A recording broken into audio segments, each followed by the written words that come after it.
back to another trek through the dungeon. So, I've been doing a lot of Minotaur Berserkering lately, and most of that Minotaur Berserkering, if I'm most of that Minotaur Berserkering has been not playing the game properly. It's been just hurling my Minotaur at the dungeon as fast as possible and seeing what sticks. Um, and that's fine. It got me my sub 1 hour win, and I'm very happy with that. And I might go back to doing more RTA play. But it's left me realizing that doing that worked really well. Like, more well than I would have expected. So, what I'd like to do is realign my threat assessment and play a good MiBe instead. And to that end, uh, because I know that these are extremely powerful, overpowerful. I almost wonder, is it possible to lose a MiBe 20 times in a row if you're playing well? And I don't think it is. Um, but on the other hand, it's easy for me to say that. That doesn't actually automatically equate to it being easy. Here's the my most recent run. I just attempted it and yeah, escaped on my attempt in 3 hours. I wasn't playing fast. I was being cautious and doing well. So I think what I'd like to do for this video is kind of walk through the basic tactics that it takes to safely start a Minotaur Berserker. I don't know how long this will run. It might be a multi-video series, or I might just get bored after this one run. Let's start with the most important thing. Minotaur Berserker of Axes gives you AoE attacks because you deal massive damage to your primary target, but minor damage to every target around you, right? You get reactive attack with your horns. Every time you dodge an attack, and look how high your evade starts at 12. You dodge one. You dodge one of those attacks. You get a very good starting HP. God, there are mages I have that have, a third of that and have to make do. You have no limit to your mana, by which I mean you can swing your axe as often as you want. So you have a lot of built-in advantages. Thanks to your plus two, plus two, plus two, plus one aptitudes, those of you who aren't used to seeing the aptitudes of all, oops, I'm in the wrong window, of all the different races, might think that those are pretty okay numbers.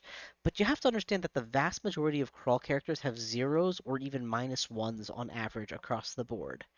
These are all extremely positive aptitudes. You could, in theory, leave fighting, axes, armor, dodging on, and never open the screen again and have no problem. So if worrying about skilling is more than you want to do, then don't worry about it. Uh, Personally, I like to focus axes because my damage is what wins me games until it's high enough, and I should turn off this other stuff and then turn it back on. I'm not gonna futz with that because honestly, I'm gonna gain axe skills so fast it won't matter. If I see a particularly good higher level axe, I'll go for it. Okay, next step. If you're playing to win and not just playing to play, you can just hit auto travel here. If you're just playing to play, you can just hit auto travel here and get into your next encounter. But since we're playing to win, we're going to take steps so that we can start Yes, it is.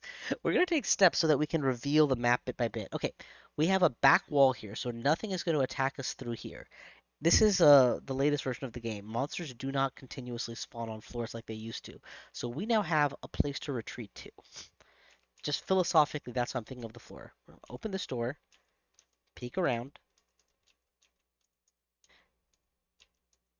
Okay, basic tactics. We have revealed more of the floor. Go back. This is being anal, by the way. This is being extremely cautious. We don't have to be this cautious, but we're being that for the sake of teaching. Okay, we found an enemy. Naturally, we're going to go and attack him, right? Wrong. Because right here is a dragon, right here is a dragon, and right here is a dragon. If you take a step out, you'll be hit by all three dragons and die. I mean, probably not. That would be terrible. But we don't know that. Unknown spaces are dangerous. Predicting what will be there and avoiding being in danger is important.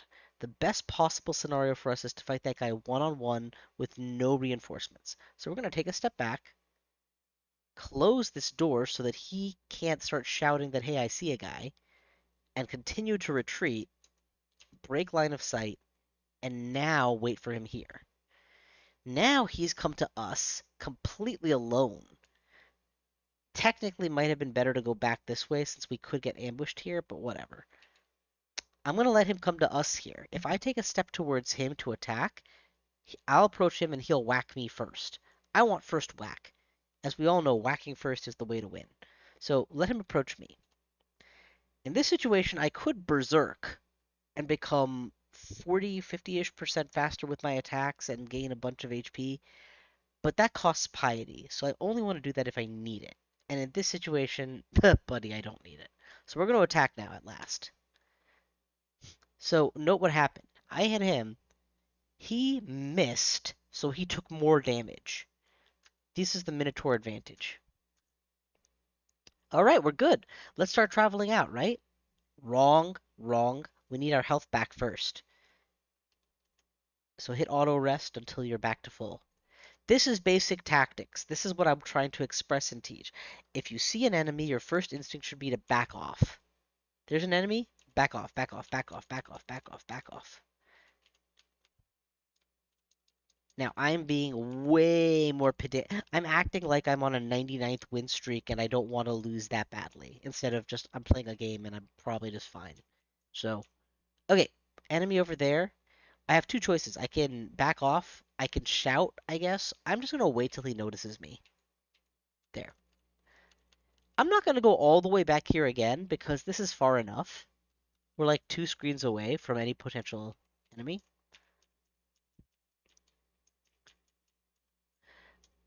Now, let's review. If I had gone out to attack that first hobgoblin, the second goblin would have come in for sure, right? They would have made noise. The gecko probably wouldn't have come. Maybe it would have. I would be fighting 2v1, which is fine. I'm using an axe and I have a revenge attack. Yeah, but the less you lean on your buffs, the more extra buffs you have to when they count. And we're not trying to optimize speed or turn count here, so we can afford to be extremely pedantic instead of like, okay. These guys have cold attacks, which can hurt quite a bit. Same logic, we don't want to fight them both at once. Weaving through these makes it less likely that they'll find me. Let's let him come to me and whack him, but I'm ready to berserk if I lose enough HP to gain the HP buffer I need to win. I didn't need it. And I just hit auto travel there. You know what? Come all the way to me, bro. Away to me, pig.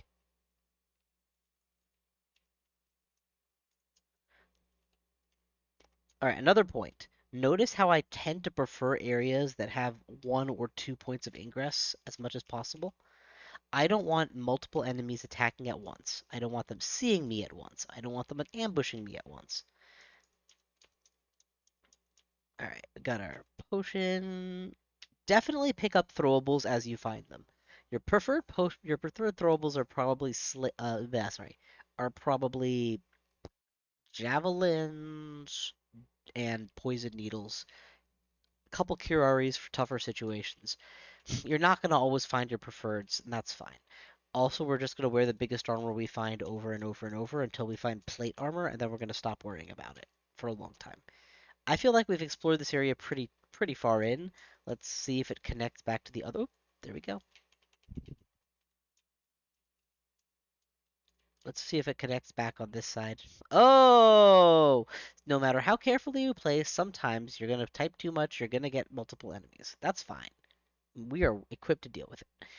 Uh, your instinct should be leading you here, in the case it hasn't. Not because, for two reasons. One, because you're retreating towards what you know, instead of advancing towards what you don't know, or retreating to what you don't know. Like, let's say that this guy wasn't here. You might think that it's equal to run down here, but you don't want to. That's absolutely right. Cloudpace's comment, I agree. Instead of going all the way into here, I could easily have poked my nose in here or something.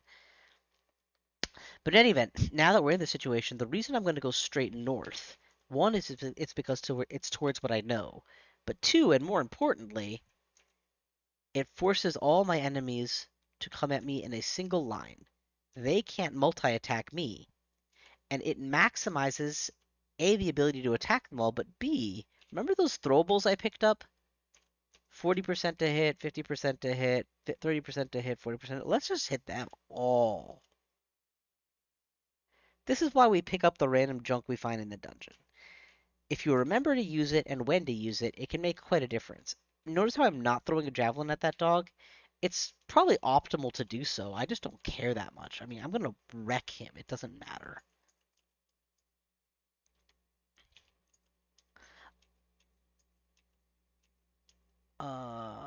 Continuing to dive to the edge. All right, here we go. So far, so good.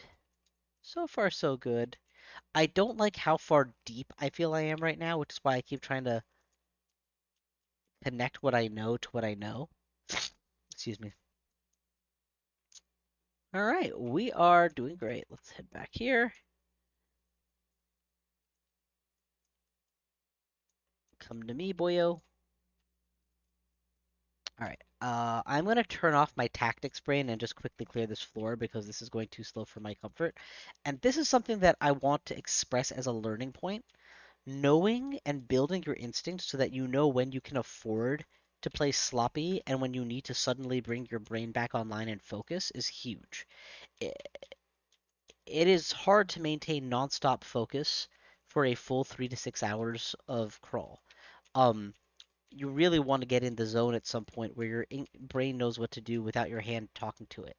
Uh, and you are going to zone out at times. So learning to minimize the risk of those moments is best. Oh, look here, by the way. I could try to retreating, but it wouldn't be worth it. The jackals will just peck at me and catch up to me. I'm already in a very good position to fight them. 1v1v1. But the danger of fighting here is there could be 10 more gnolls or jackals just continuously coming. So I'm very aware that I'm at the edge of the unknown. And now that I've produced a space, I am going to take advantage of backing off a little to let them keep coming one at a time. Also, a fair number of those enemies died just to my reaction attack. Uh, I wish I could highlight this comment. How do I make it pop up? Reply? No, that's not what I would do. This is what Clown Paste said here is extremely true, and I want to make sure you've all read it. The key to staying alive is to know when you're in danger immediately, rather than 2 turns before death. And then with weaker races, to know that you're going to be to recognize the danger signs before it coalesces to danger. The no, if I see hypothetically, if I knew there was an orb of fire over here, one of the deadliest post late game enemies, I don't need any resources to stay alive. I just walk away and dive the floor. If I see it here, I'm going to need to start using a lot of resources just to stay alive. If I'm here, I'm just already dead. No amount of trying to stay alive will work. Literally, for every space that I didn't realize I had to hit the brakes and do something about it, the amount of resources that I need to try to stay alive goes up.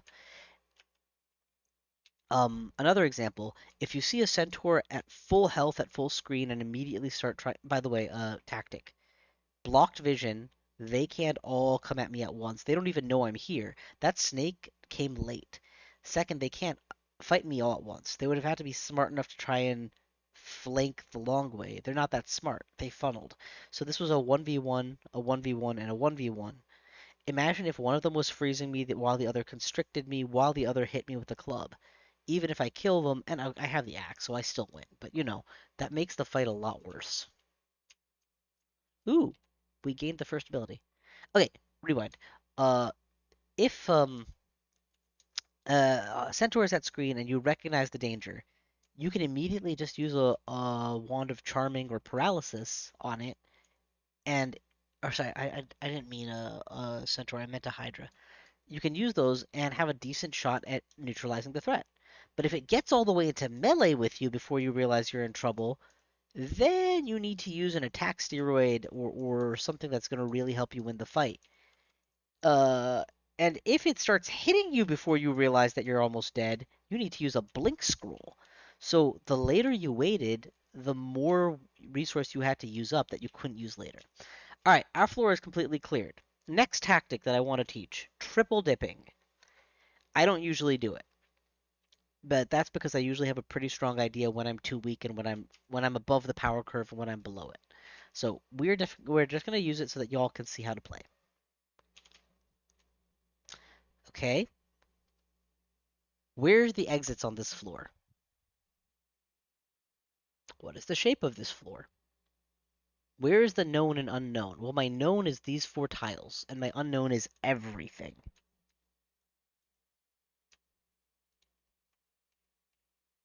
Oop. Break from triple dipping to discuss uniques. There are a number of named uniques in the dungeon, of varying strength and skill. Her, Jessica, is a relatively low danger enemy. She's got pain and blink, whatever, and haste. In my opinion, she's going to die in seconds against us. Her max HP is 9. Well, um, our damage rating is 10. She's probably dead in 3 hits. 2 hits. If she misses and gets revenge damage, 1 hit. But she does have pain and blink and haste. She could be annoying. We could berserk to get in 2 attacks before she can run away. And this is my usual tactic when dealing with uniques in a game as a berserker. Just buff up and whack them, but only when you have them in a 1v1. We definitely have a 1v1-ish configuration here, but then she doesn't know we're here, so let's just step away. Now she knows we're here, and she shouted. So now we gotta take her down. I would take one more step so that we don't have line of sight on all of these squares. Now it's us versus her. If she blinks, we easily catch up with her. So now we just whack her. It was 1 hit.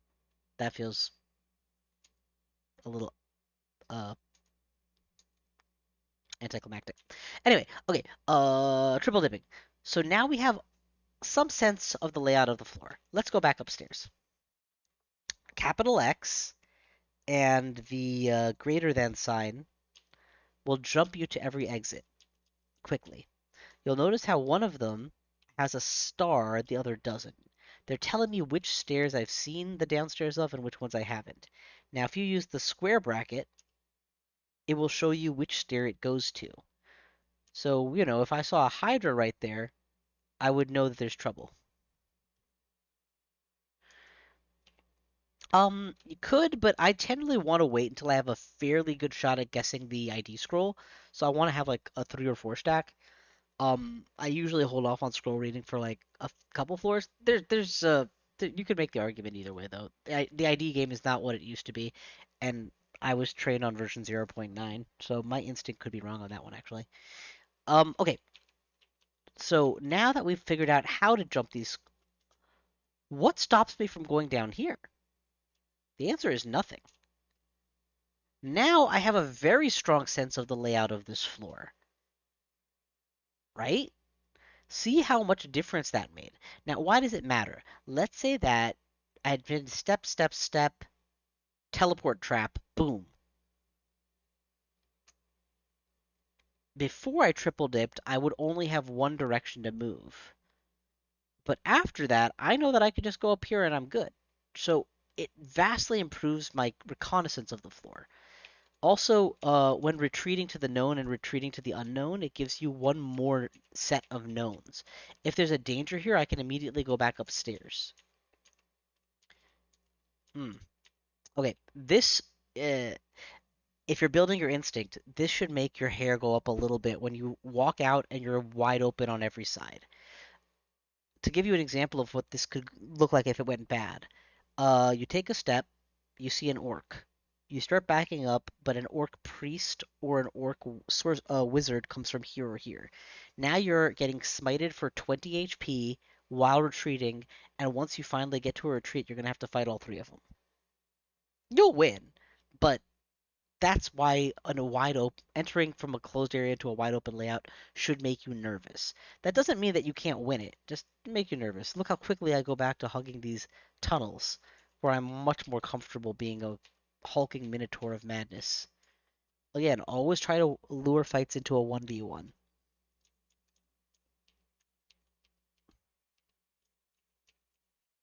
as much as possible. Ooh, we got a ring. Put it on. Okay. We got auxiliary armor. Auxiliary armor, you should not expect to fill all your aux armor slots in the early game. You shouldn't expect to have. I would say you can expect to have half of them or more than half of them done by mid game. Let's grab that boomerang. Boomerangs are weaker than javelins and do not pierce, but they're extreme. They're strong enough. If you don't need to pierce, they'll do you just fine. Look at that. By choosing to attack instead of wait, I actually killed that enemy before it ever reached me. There was zero threat.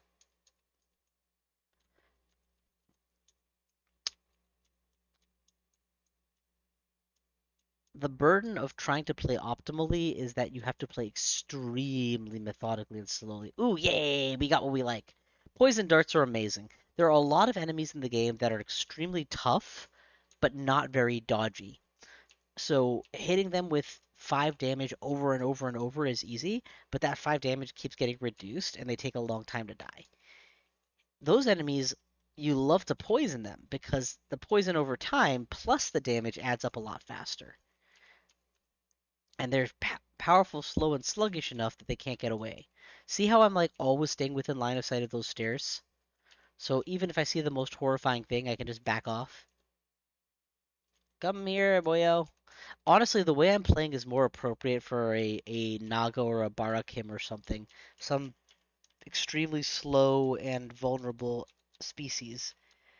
Uh, but that's kind of my point though, right? Basic tactics work on anyone. It's like what I was explaining in chat. If you've ever played blackjack, there's something called basic strategy. It's not the optimal card counter solution to every situation. It's just what you should do in general if you're in a situation. Good tactics. And you can win way more crawl on good tactics than you can on anything else.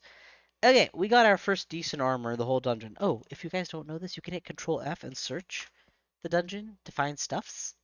So if you search armor, it'll show you armors. Good way to see if you left something behind. We're definitely going to upgrade to this bad boy. Our AC is now 13, which is very solid. Axe skill is growing slowly. And we do have an abundance of one scroll type, so let's read it. Let's see what it does. Yep, identify. You know the first priority for potions is to find your curings and wounds potion. Your curings and wound potion is probably the one that you have the most of, but this is less true than it used to be. So we'll try it. Nope, that's the mutation potion. Thank God we won't accidentally mutate ourselves. Now there's no logic, so I'm just going down the list. I avoid drinking singleton potions when I'm playing optimally. Let's say I identify this as something useful. I'm out of it, so it won't help me till next time. Technically, you should wait till you have two of them. That way, if you're quaff IDing it, you can already take advantage of it. I'm just gonna auto explore this floor at this point. Oh, but now that I've auto explored and I've seen the situation, I'm gonna think. Open layout. So hovering around the door looks okay. Crouching into the wall looks okay. Okay, we're good. Keep moving.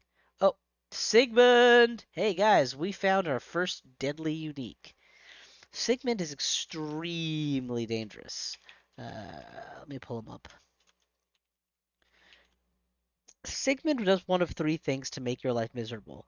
He casts Confuse so that you can't actually control your own character, burns you, and then whacks you with an extremely powerful attack. He's usually carrying a scythe of some variety that hits really hard from range. So he can be very, very, very deadly to an unsuspecting early game character. I'll tell you what he can't beat. He can't beat a Minotaur who's berserked and is going to hit like a truck. But he is invisible, which reduces our to hit. I'm going to go ahead and use Trog's second ability to limit my danger here, and I'll show you guys why. Look at the Confuse. It's a 53% chance to hit, right? All right. Second ability of Trog gives you regeneration over time, but also gives you will. Will resists enchantments.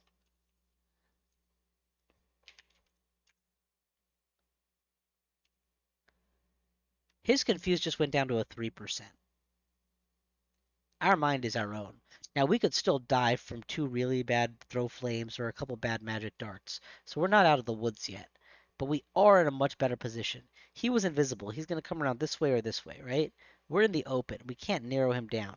Ideally, I'd like to get him into a tunnel like here or here, but that's a lot of steps to take. I don't know that we get that far.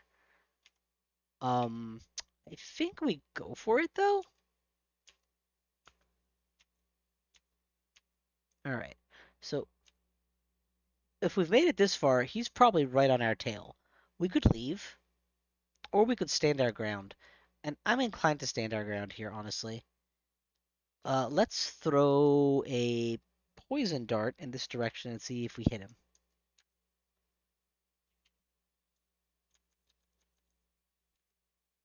Nothing, nothing.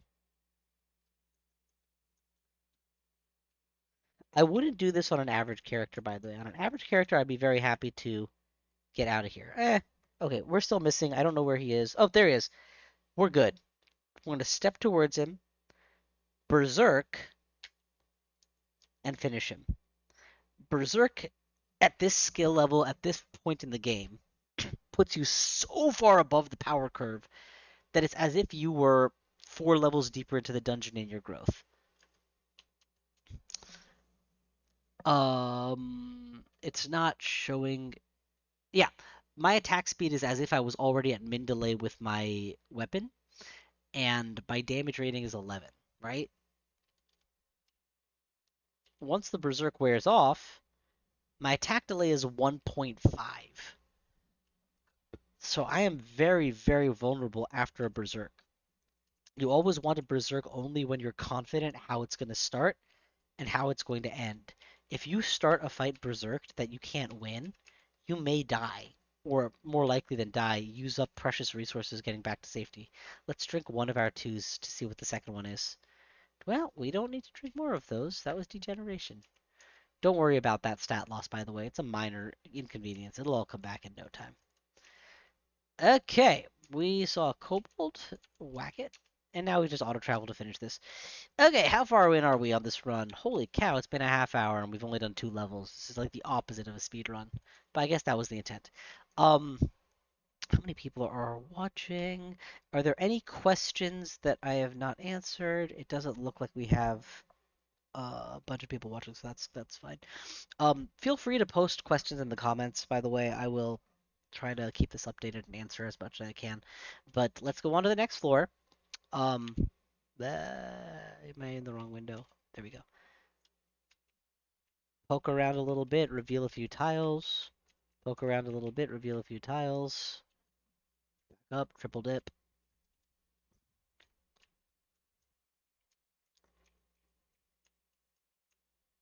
Technically, should have done this, then come back and then done this, but I'm not trying for perfection. Okay, knoll. Where you see a knoll, you can predict there will be 4. They often have reach weapons and nets. So,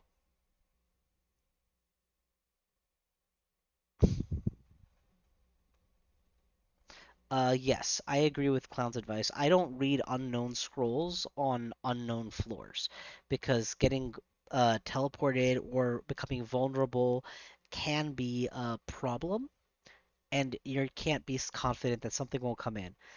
But if the floor is already cleared, then you're safe. Uh, Drinking potions is similar, but not the same because there aren't as many acute effect uh, potions.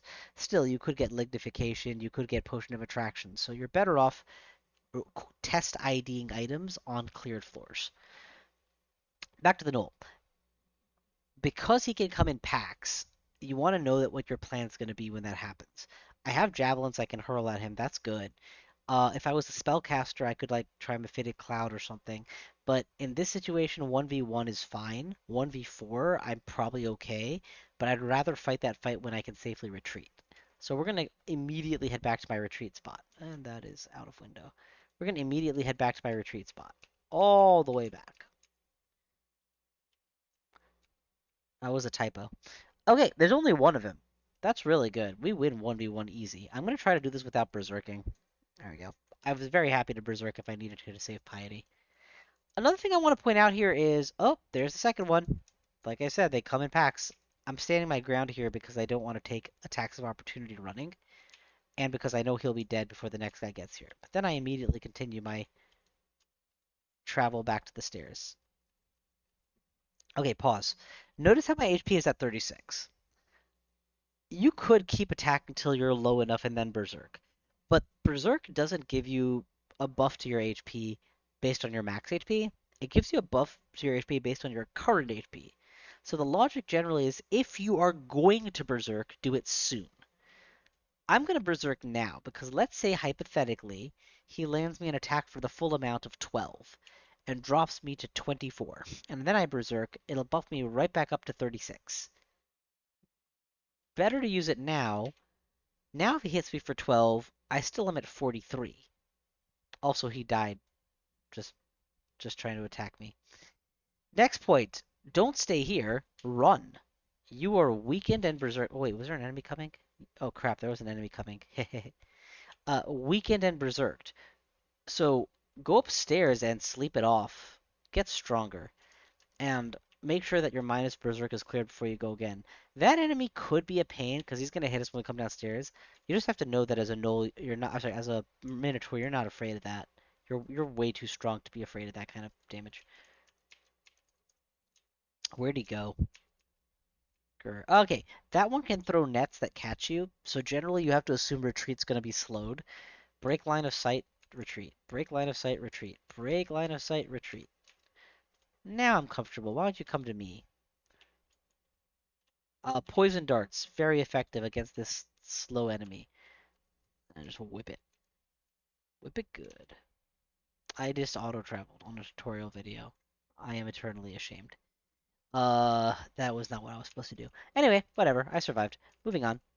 Auto-travel is completely safe here, by the way. It's just that it's not optimal. It's not a good tactic teacher. If you're more curious about when to auto-travel, I recommend watching my Feline Berserker videos, where I do that a lot more often.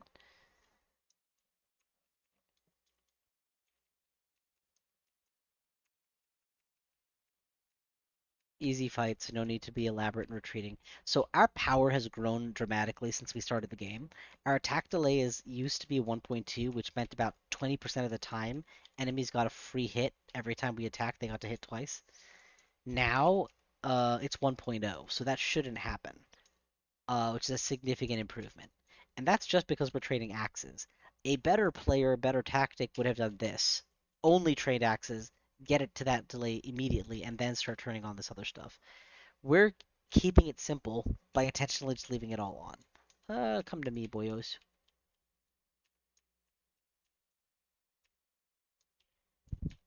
Backed up to heal. Continue to forward. Charge you down. That's fine. Wait, we got a Scroll of Fear. Scroll of Fear can be a lifesaver, actually. Uh, Scroll of Fear can very easily save your life against low-willed opponents, which is what a lot of our early opponents are, who surround you and you're not able to deal with it. Ooh, free gloves. There's the net. Doesn't matter. Just, deal with it, move on. If you have to heal, if you have to berserk.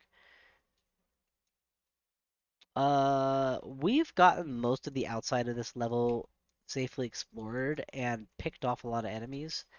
So it's time to start dipping into the core. Notice how we have this penchant for staying in these tight spaces and narrow corridors where we can retreat or we can make things 1v1s or we can prevent their numbers. We will never outnumber our enemy unless we get a spectral axe. But hello, we will never outnumber our enemy. So we should always prefer to fight in situations where their numbers count for less. Scarf of Harm is a very good item for people who know what they're doing. I don't know what I'm doing and I've never used it.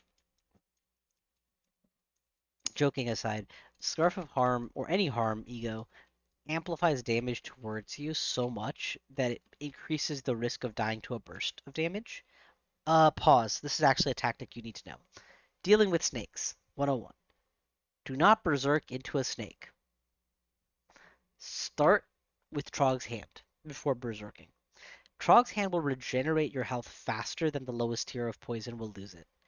The highest tier of poison, I don't think your regeneration will keep up. I'm pretty sure that will be, you're stuck. But the lowest tier of poison you shouldn't have a problem with.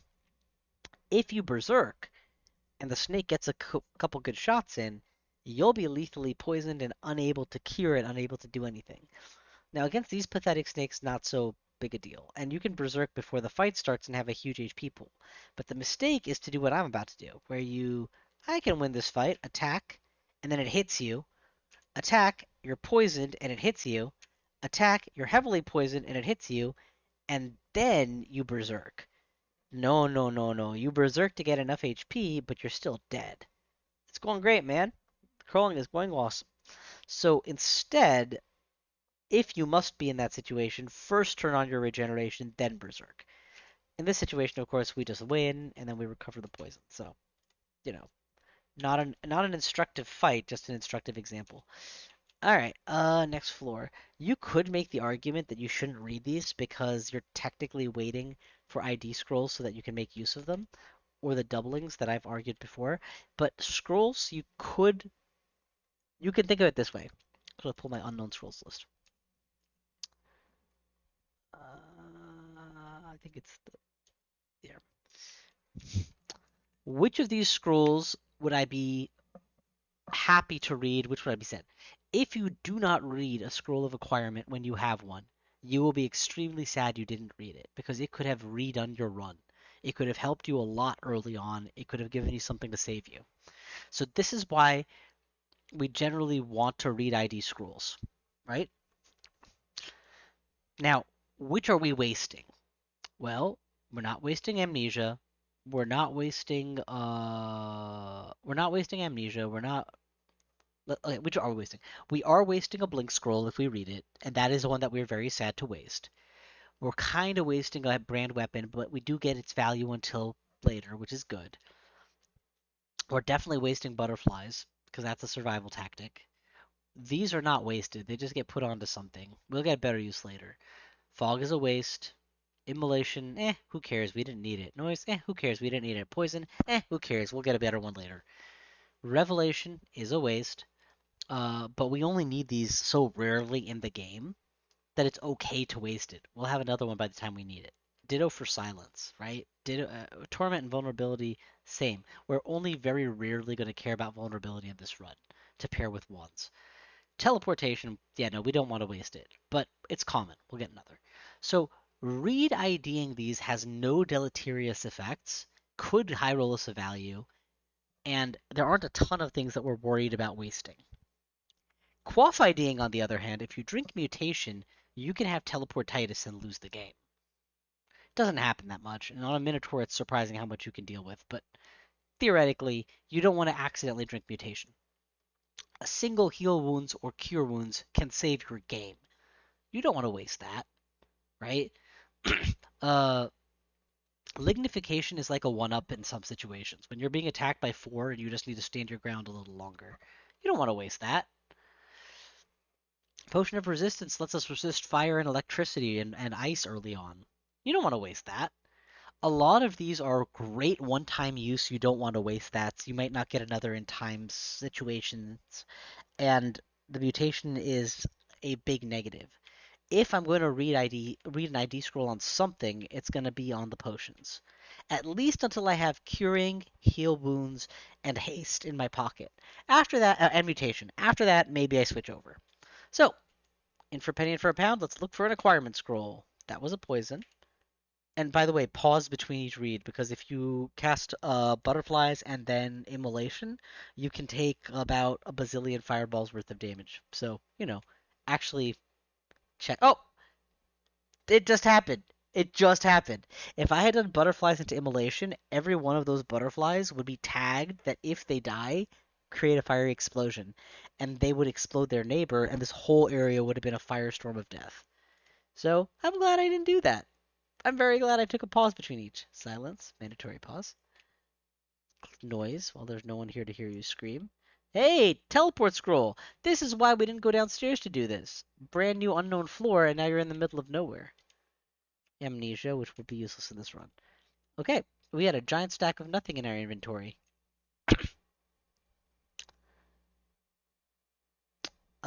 Yeah.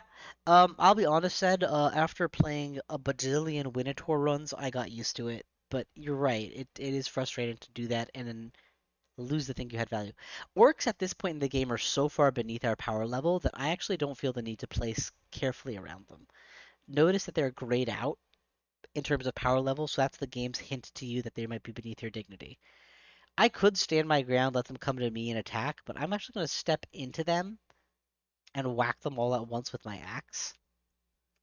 Always aim for the one that has the lowest HP to try to get it killed first. Because the side ones that your non-main targets, your cleave targets, take less damage than your main target. At least that's how it used to work. Notice that in this run we haven't had any particularly good loot. And I guess technically the chainmail's good, right? It's a +3 chainmail. But we could have found plate armor just as easily and been at the same basic armor level. The the loot isn't what's carrying this run. It's the power of the build and the power of the class. In this situation, we have two options, really. We can berserk and take them all out, or we can ascend, carry this enemy upstairs with us, and beat him alone. I prefer to berserk because when I come back downstairs, these guys are going to hit me again. So a berserk here is enough power to get me through the fight. Considering that he died before I even got to attack him, kind of proves my point. But I like the extra HP buffer and power buffer here. Notice that my HP hits 84 when berserked. That means that I have more HP than a 4 rune Ascension Felid does while berserked. And this is at D4. If you can win the game with a Felid Berserker that has less HP and less AC than this character, that should tell you everything you need to know about how come I believe with good tactics, a Minotaur Berserker should win the game. If not every time, then at least most every time. The thing that holds you back from winning a Minotaur Berserker isn't your loot, isn't your luck, it's your tactics. Triple dip. Oh, well, we've got a very good view of the layout of this floor. Now, instead of going here where it's most likely to get surrounded, we're going to crawl along the wall. Just checking all my inventory. That's the other thing I forgot to mention. A potion of experience is not just rare or exceedingly rare, it's insanely exceedingly rare. Unless you've done a mini vault that should have it, you're not going to find it early on. So drinking potions uh hoping for a good benefit isn't going to happen. Reading scrolls hoping for an acquirement very well could. Uh, Brilliance, what a waste. Do not like this layout.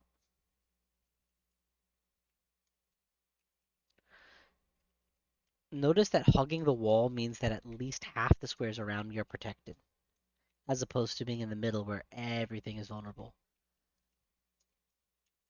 Okay, we've mostly cleared this floor. I'm going to get sloppy now and auto-travel it. Okay, ogres. Ogres are an interesting enemy. If they high roll, they deal massive damage. Usually 2 hits will kill a character, sometimes 1.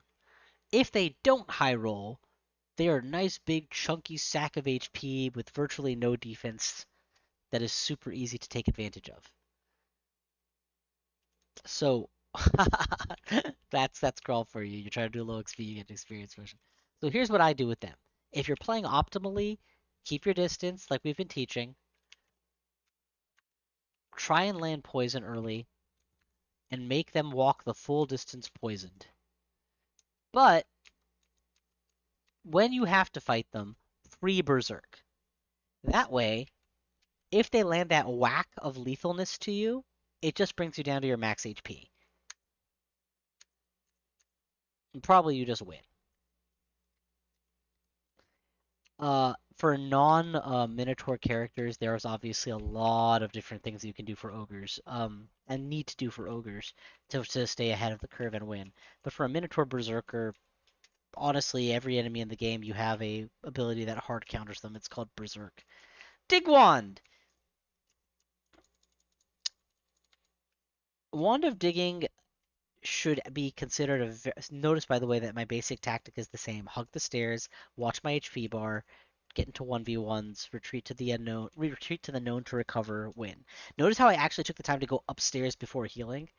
Because I really wanted to make sure I didn't get drawn into an... Protracted fight, much like this one. I need to pause this if that's possible. I will be right back.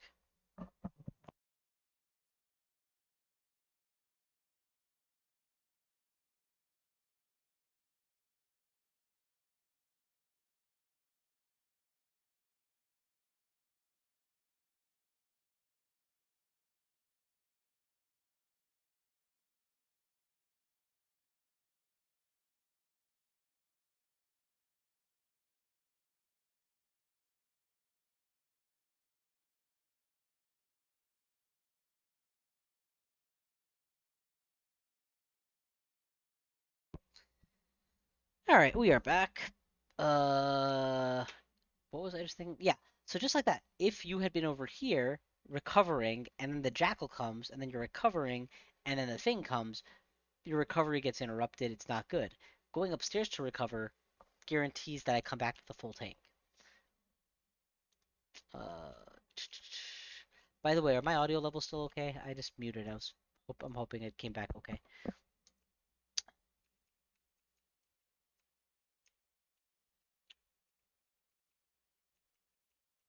And if this seems tedious, like extremely tedious, I want to point out again that I am playing it tediously. You do not have to be this careful. You can get away with being a lot more reckless than I'm being. But at that point, you're not using basic tactics. At that point, you're using, let's see how it goes. I've lost count of the number of times that I would just spectate somebody to kind of be like, hey, I'm curious how they play, and watch as they're playing too fast for their own good. It's just a matter of time before they make a mistake. Oh, I can't triple dip because that last staircase is blocked. So, 2 stairs only. It's just a matter of time before they make a mistake. Oh, okay. Frost Puff, Frost Puff, Frost Puff, and then Blink Array. We can't lure him into a 1v1 easily. Maybe we can try and get him here where the visibility is less. Now he'll be one step away. I'm okay with that. I'm trying to do this without using any of my abilities because I want to preserve piety, and it worked. But I was willing to use regeneration or berserk if my health got to half.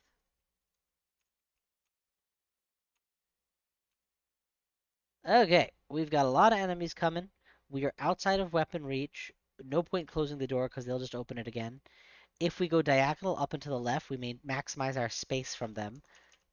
That is a halberd of flaming. If we take a right step and he comes forward, he hits us. So our instinct is to run, but we can't really run that way. If we run this way, we get whack, whack, whack, whack, whack, whack, whack, whacked all the way to the door, which is probably okay. I think the correct answer here is to take these guys head on, javelin our way through them, maybe twice, and then berserk and win. I think that's probably correct.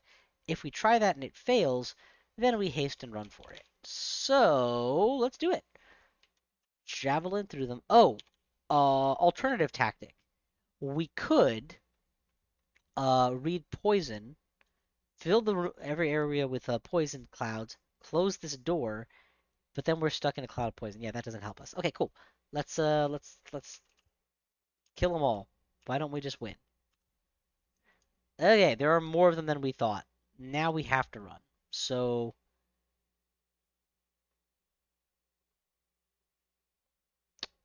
let's run for it and turn on regeneration as soon as we take damage. So far we haven't taken damage. Still haven't taken damage.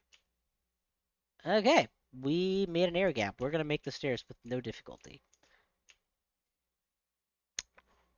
Yeah, that is true, Clown, but my goal here is partially to help people ascend their first ascension, no matter what. Uh, I'm actually gonna make a play here where I let him hit me once or twice because I want him to come upstairs with me.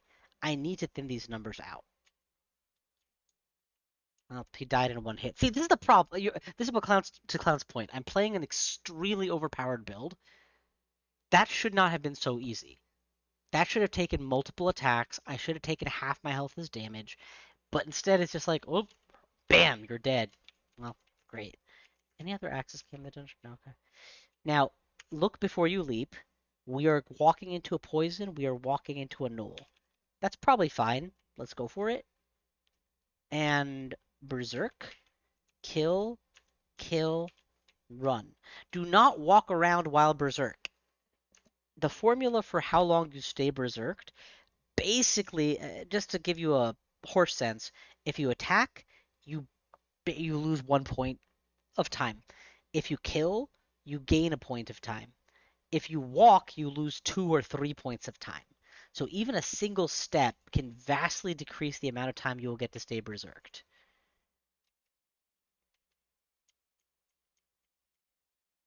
And you presumably berserked in the first place because you wanted its advantages, right? So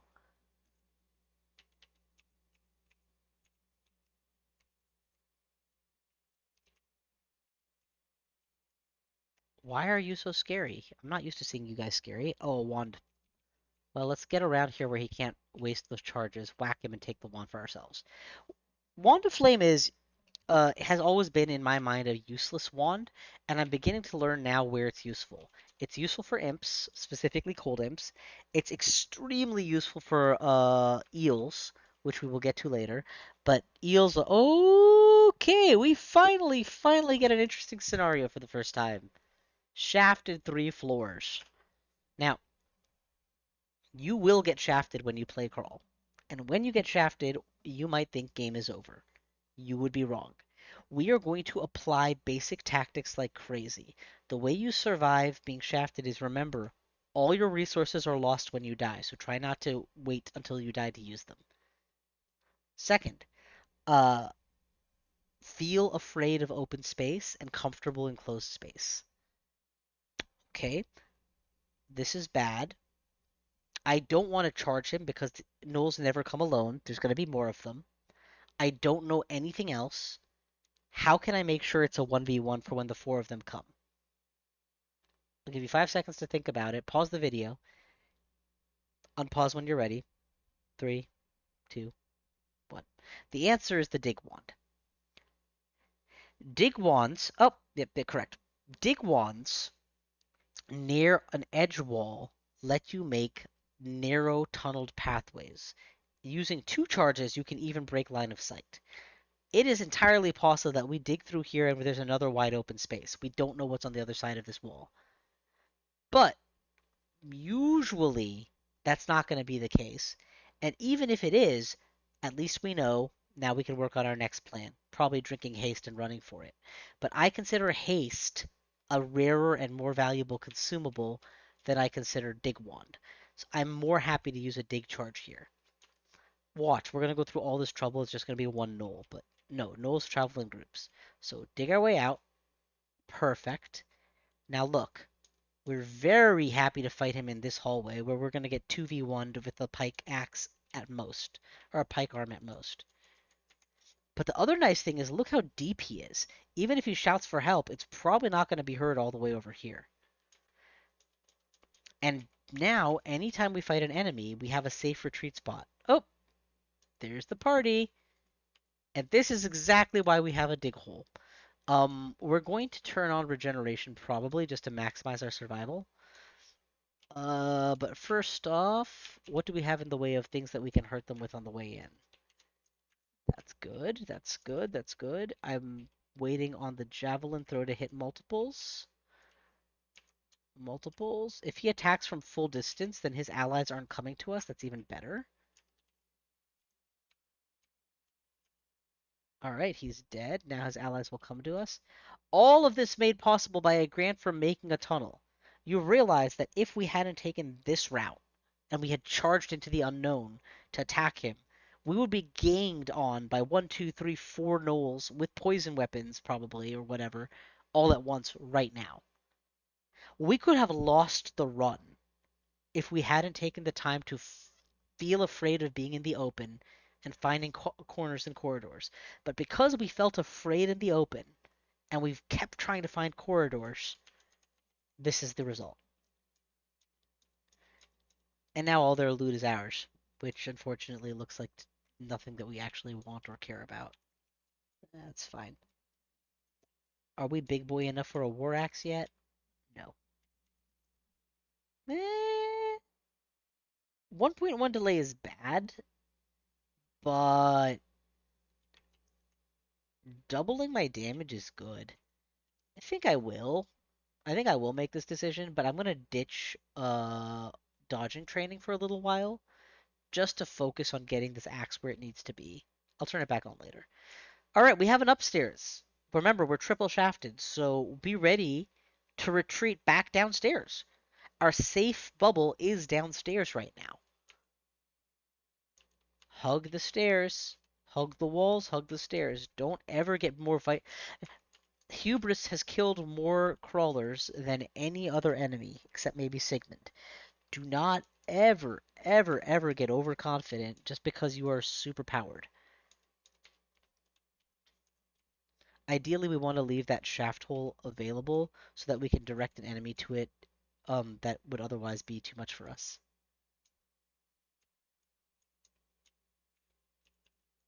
Alright.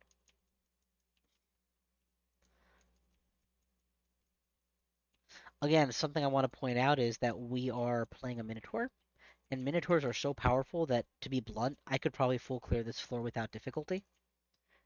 Holy Wrath. Your one instinct, one possibility that might occur to you is rush that staircase and get upstairs. That is not a good idea. It feels like a good idea, but it's not a good idea. In the 1, 2, 3 squares that I'm dealing with these guys, I'm probably losing 10, 15 health, let's say. Then when you go upstairs, you don't know what you're getting into. Let's imagine you go upstairs and Grinder and a Hydra are there. You're not winning against Grinder and a Hydra in the wide open. So now you want to dive downstairs. But downstairs you just left and you ran into it. You don't know how much you exposed yourself to. Is it a okay tactic? Sure. I mean, it gets you out of here, but you have to weigh not just the immediacy, but the long-term value. I recommend in this situation we fight these guys. Let's break line of sight so that they can come all the way up to us.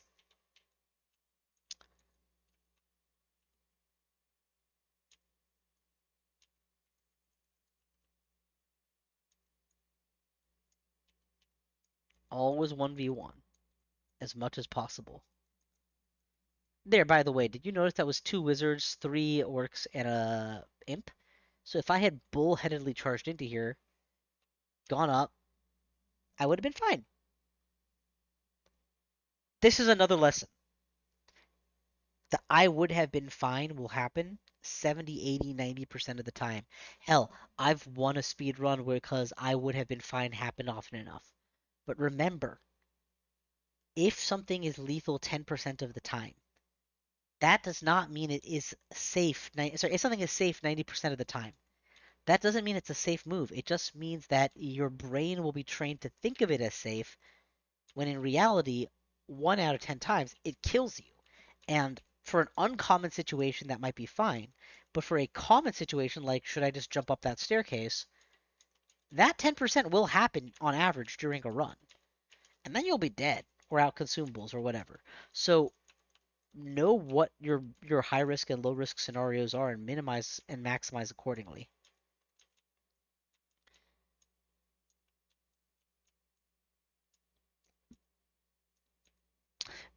The most dangerous situation isn't the enemy that kills you 90% of the time, so you very rapidly learn to be afraid of it.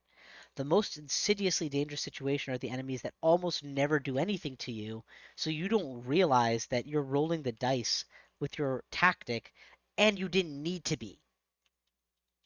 I mean, if you had no choice, you have no choice, but if you have choices, why would you ever choose the worst one? Now we're back to the floor I was auto exploring. So now we've survived the shafting. We're defended. Let's quaff everything we have doubles of. So an attraction. I don't actually throw away attraction potions. You never know when you'll be in a weird situation in a Bailey or something and need it. All right, down for basic tactics. I hope you all are sick to death of me talking about it, but say it with me now. Hug the stairs, hug the walls, one at a time. All right, new talk. What is the end game build for a 3 rune win for your first win? If you want to build a Minotaur who uses an Executioner Axe at max ability, you will have a 70 plus damage rating, two-hander that you're wielding with 0.7 attack speed. Awesome. But you will need to get axes up to 27. Axes up to 27 takes a lot of experience. The distance between 1 and 2 and 3 and 4 is geometrically less than the distance between 23, 24, 25, 26, and 27. How much better off would we be if we could just train axes to 18 or so, save those 9 highest tiers, and pour all that experience into lesser skills? Firstly. Secondly, you don't lose the game because you hit him you took 2 extra attacks. You lose the game because you died. Shields helps. Shields can be trained very easily, can give you a new source of resistance, come in buckler, kite, and tower variety so it scales with you throughout the game, and all at the cost of reducing your axe to a one-hander. That being said, the one-hander for ranged weapons is a slaying until you get lucky. So that's not great. The one-hander for axes, find it real quick here, is the broad axe. The broad axe has a base damage rating of 13, which is very solid. Plus the enchantments, plus the fact that you're a troglodyte, so you're gonna get one. So I would say that if you were playing for a funsies, whatever, and doing your interesting thing, and you're, you know, and you're a good enough player that you can do your own judgments, do whatever the hell you like. You're a Minotaur, you're never gonna lose. But if you're going for your first win ever, definitely go for shield plus one-hander axe, starting with hand axe, war axe, and then broad axe. Uh, and if you look, my point was just proven for me. Because I'm willing to use a shield, I now have access to one of the most important early game resistances, poison resistance. Wouldn't have been guaranteed otherwise. Thing I was just thinking to say and forgot. Right. This does, however, dramatically slow down my weapon attacks until the shield training is good enough. Now, how much is good enough? Honestly, just a few points is going to help a lot, but we're never turning just the way that we basically never turned off skills in this run. We're just going to leave it like this for 90% of the run. And then axes will turn off around 18 or whatever, and then boom. I will do this temporarily just to get that min delay down. Um, but I do consider poison resistance very valuable. Do not take your shield on and off. It's not. It takes too long for it to be useful. 1.2 is already 1.1 off of that one kill.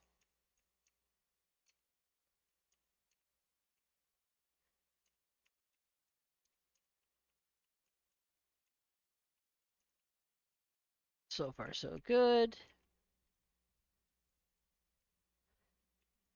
Oh, by the way, I did it again, right? Saw the imp, came here so that he had to come to me, whacked him.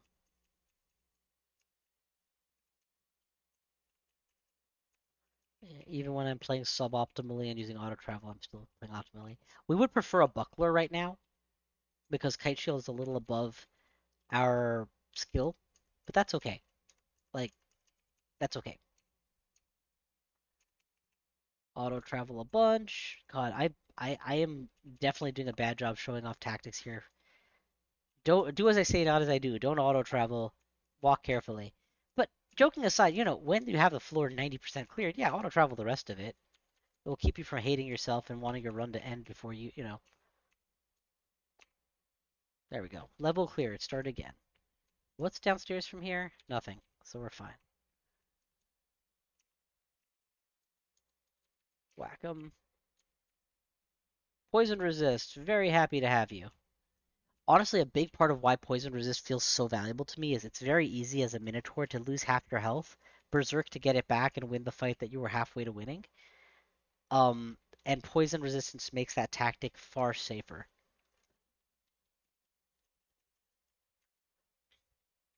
I don't want to chase him. I want him to come to me in this hallway. There.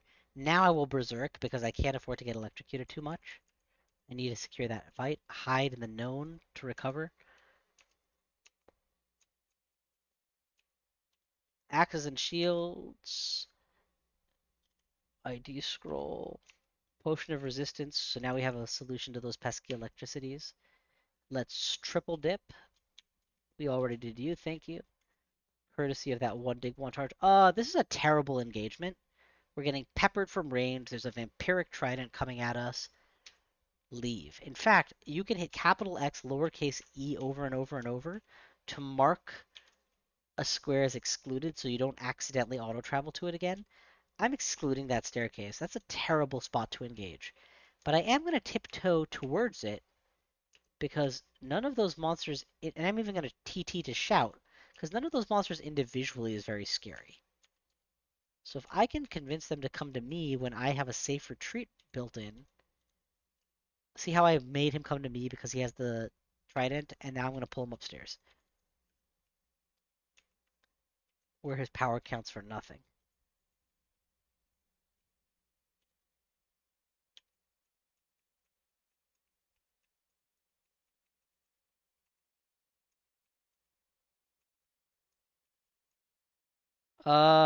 I think we win this fight straight up. We have to be cautious about this thing hitting us repeatedly, but we resist Necro, so we won't get drained, so it's okay. It's a 1v1v1. I couldn't have asked for a better fight. Technically, though, based on my teachings, you all might have instinctively thought, should I retreat back to here first? And the answer is, think about it. You don't have to do it, but think about it.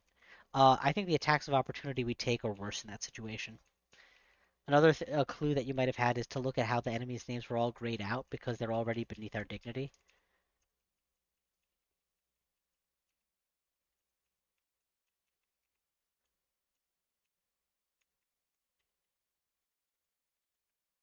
Uh, what to boost? You want your main stat that deals damage to hit 20 on an average character. We're already at 29. Or 23 plus our ring, so yeah, 29. So basically, it doesn't frickin' matter. I tend to keep things simple and keep going strength, unless my intelligence of specific concern, like there's a piece of artifact armor that has a -4 to int on it, but I want to wear it anyway. Um, it's not the correct decision necessarily, but since I'm on the keep it simple stupid plan, I will tell you guys to go strength. If you look at the formula for damage, strength is part of the calculation. So this just increases our damage. Dex, in theory, might give us a little more evade, but not enough to care. Oop, big army. Right back to the hole. Watch your HP with every attack. That's enough that we turn Trog's hand on for.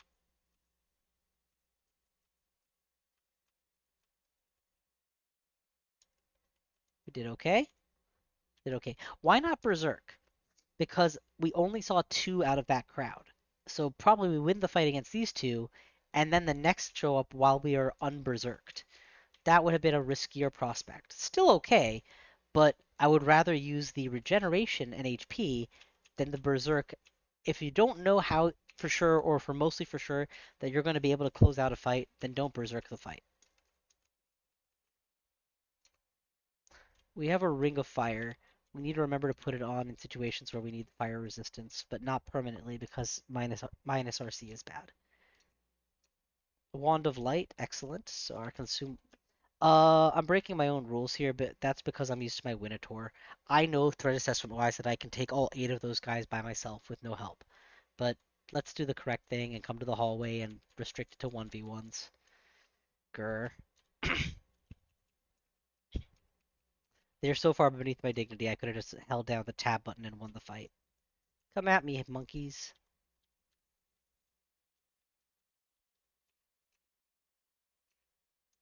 Resisting the urge to just smash the tab button is a key for your first win.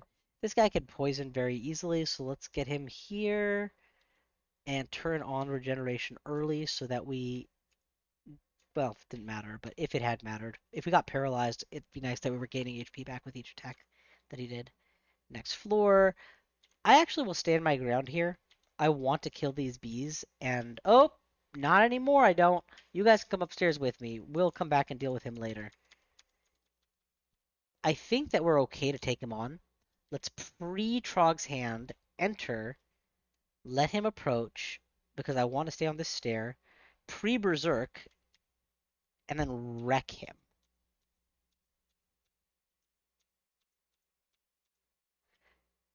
But do not stand your ground again. You could take on the orange demon, but why should you? You're at half health and poisoned. Go upstairs, get it all back. Now take on the orange demon. Eventually, if he shows up. If you're very worried, you could Wand of Light here to blind him so that he's less likely to hit you. We definitely do this so that he has to let we have access to the staircase. Pre-Zerk so that we're dealing a ton of damage faster. And there you go. Easy peasy. But see how even there, where I vastly overpowered my enemies, I still took pains to single them out? That's the tactical way to not get killed. To continuously find how you can take the safest fight possible instead of the fight that is safe enough. Scimitar of Flaming with Venom and Slow. Okay, so we're going to do this so that she doesn't turn invisible because she can't see us, so she's not going to try. We're going to turn on Trog's hand so that she can't, so that we have the regen and whatnot. We're going to double up on Fire because she's a fire enemy. We're going to close the door so she has to walk right up to the door and open it. And now, if we wanted to, we could pre-Berserk, but I'm fairly confident we win this without it, so I'm going to go without it. Yeah. But you see how I'm just trying to demonstrate how you can maximize your win in that situation. How we can turn that fight from a charge in and win to do everything in our power to win. Here's another unique situation. This guy is going to fire corrosive bolts at us and hurt us for a ton. We have no means of resisting. We're wide out in the open. You can use your fog scroll if you have it to try and force him to come to you, but frankly, if you retreat 5 steps, you're just giving him 5 more steps to pursue. Your best bet in this situation is the opposite of what you would think it is. Charge him. Or you could use light to try to make him miss. Actually, light's probably a good idea. Oh, he's out of range. Okay.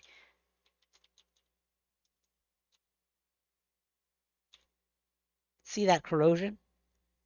Imagine if we'd been running away, he hit us with corrosion. We're still forever away from any kind of safety. Turn on regeneration. And Berserk right here if you think you need it. I don't think we need it, so I'm going to go without it. Immediately retreat to the known so that we can heal in safety. And look how happy I am that I did that. Let's retreat to the known. Break line of sight, at least a little bit. It's not worth wasting a dig charge to get through this wall. He's not that strong. And with acrobatics, it's very hard for him to hit us while we run. I think we need a Berserk. We're not dealing enough damage. There we go. Retreat, heal up in the known, and retreat, heal up in the known. So now we're at 0.9. We can turn back on our other skills now and change the focus back to axis. Brain and brain. Okay, now let's show you how to auto travel. If we just auto travel, so hitting the O of O tab, when you see an enemy, mitigate your risk immediately. Make them come to you, go to 1v1s, go back to the known. Auto traveling is by definition less safe than carefully doing the optimal search pattern. But we've paid our dues. We're already above the power curve. So now we're going to leverage that to just go a little faster.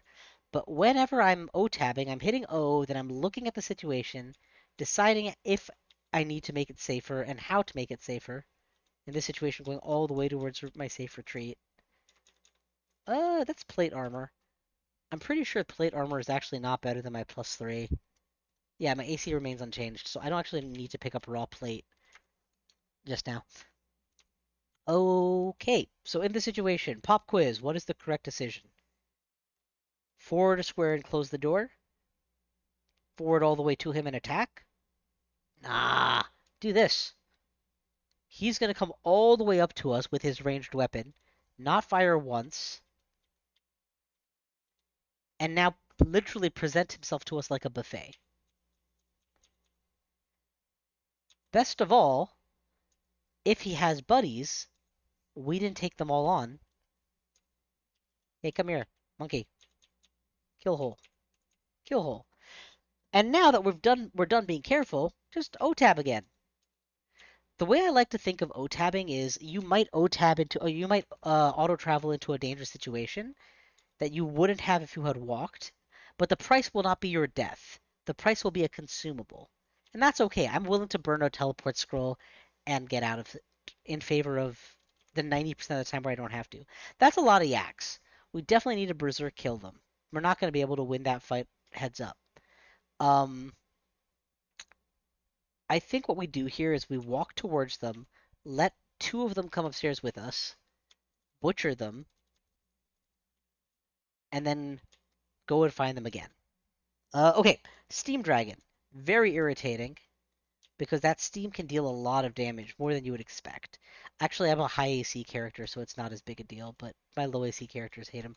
Forget I said anything. We're learning MiBes. Okay, our auto travel brought us here.